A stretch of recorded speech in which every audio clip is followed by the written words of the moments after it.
Well, let's dig into that point again.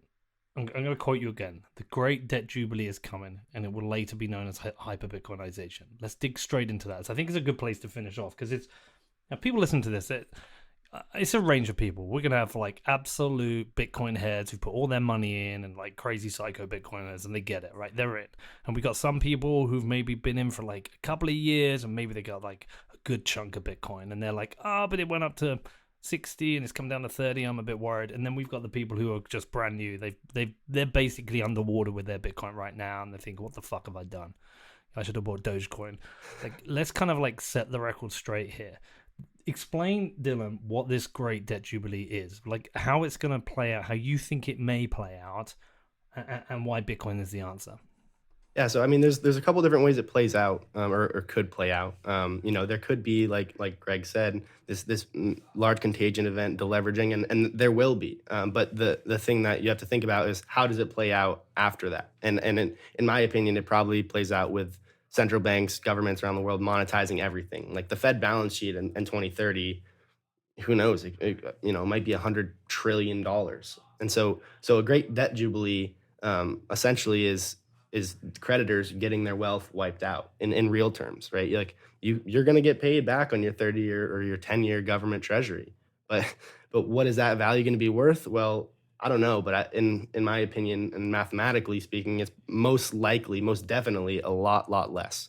And so, as a Bitcoin holder, as someone that buys every day regardless of price, I know, because of how network effects work, because of the protocol, because I can run my own node and I have complete assurance of 21 million.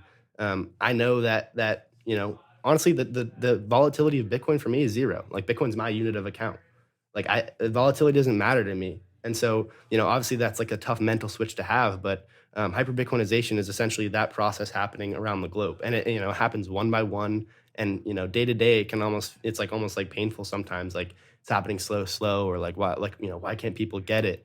But over time, there's just kind of this Schelling point where people realize that Bitcoin is the best monetary asset the world's ever seen, and one by one, people are realizing that. You'll have your Hankies, you'll have your Peter Schiffs, you'll have people with ego problems that get upset by this. I missed the boat, and they'll think they missed the boat for year after year after year. But there's just kind of this empirical reality that Bitcoin is the best money the world has ever seen. You had a great episode with Parker Lewis the other day. Parker's the man, and he articulates it as good as anybody. But Bitcoin is just this, like, is Bitcoin the best monetary asset the world has ever seen because of its assurances? Yes.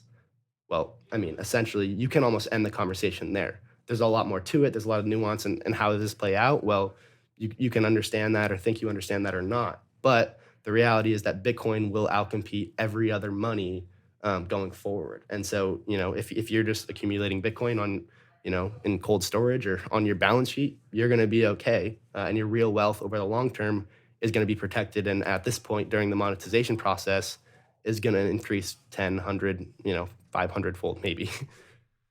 I need more Bitcoin, brother. Every time I have a conversation like this, I'm like, Here's what a neat thing from a boomer. Okay, so I'm the boomer. And you need to understand firstly that the boomers have all the money still. All right, and when I say boomers, it's the guys that manage the big wealth, sovereign wealth funds and pension funds around the world. That they have not even begun to invest in this asset class. Okay, they don't understand it. They haven't done the work, and when they do the work, they look to their left and they say, "Dang, I don't want to be the guy that goes out on the limb and says that I'm doing this because nobody else is doing this." So it's called the theory of agents. They try and stay within their own lane because everyone's doing the same thing. But it's going to come where they own more than zero, Peter, but not 100% for their wealth or their fund. They cannot possibly do that. But what is the right number? According to Yale University, the right number for anybody who owns bonds and equities is to own 6 to 8% of your asset allocation in Bitcoin. That's a huge amount of money that needs to flow into Bitcoin to achieve the optimal portfolio allocation as a function of its volatility and its return potential. Okay, perfect. Most of these guys are at zero. If they were smart, it's been halved in price. It's come from 60 to 30, and it's still a rounding error based on where it's going to go. They just got to get that through their head. Bitcoin is not digital gold. Yeah, it is digital energy. And every single thing in human history has been based on improvements of energy and energy productivity. Well, Bitcoin is the purest form, as Michael Saylor says, of digital monetary store of value ever created by humans. Okay. Let's talk in 20 years. 20 years, not 20 days, 20 weeks, 20 years, because that's when the horizons of most pension fund allocators are. And that's what they need to focus on.